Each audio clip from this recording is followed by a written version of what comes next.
Hello, my name is Mike Lovelady, and I'm with Redfish Inspections and Myra Staffing, and this is CEO Corner.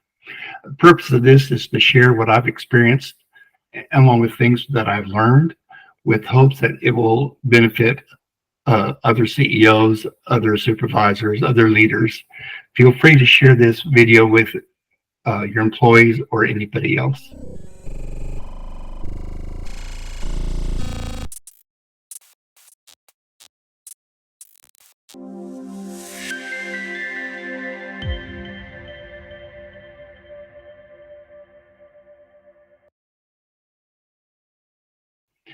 So, while attending West Texas State University for my undergraduate degree, my wife and I lived in a small apartment building in Kenya, Texas. The apartment building is still there today. It had about 6 units, and at the time it rented for $65 a month. Pretty affordable, cheap rental, even at that time. Last time we were there, about 10 years ago, the kitchen still had the linoleum tiles I laid while we lived there. So what's interesting about this is my next door neighbor was a very interesting fellow. I asked him about his job, and he replied that he worked for the city sewage treatment plant. I asked him what he did, and his face lit up with joy and amusement. He said, "I am the maintenance technician for the sewage treatment plant.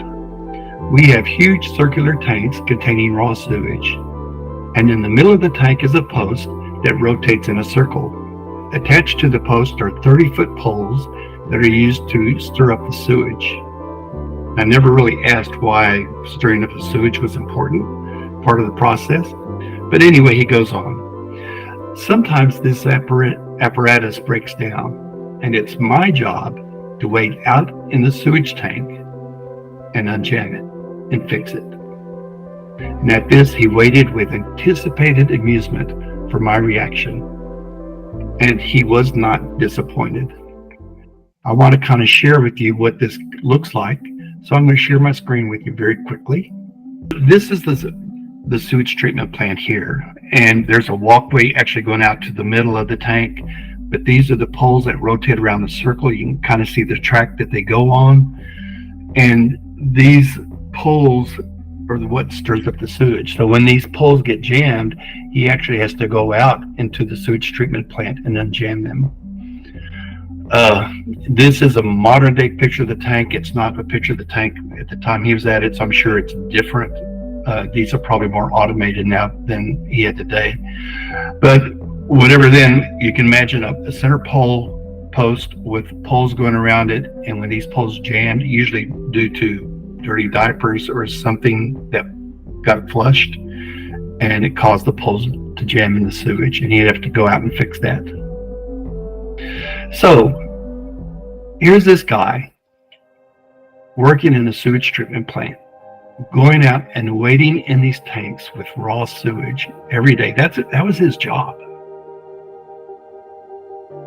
And he spoke with that job with pride. He knew no one else would do that job, and he realized how important his job was to the community. So I figure if this man could find joy in a job like this, certainly I can find joy in whatever task I have to do, whether it's carrying out the trash, mowing the lawn, or my job at work. Hope you enjoyed this video presentation, and feel free to share it with others. Thank you so much for watching.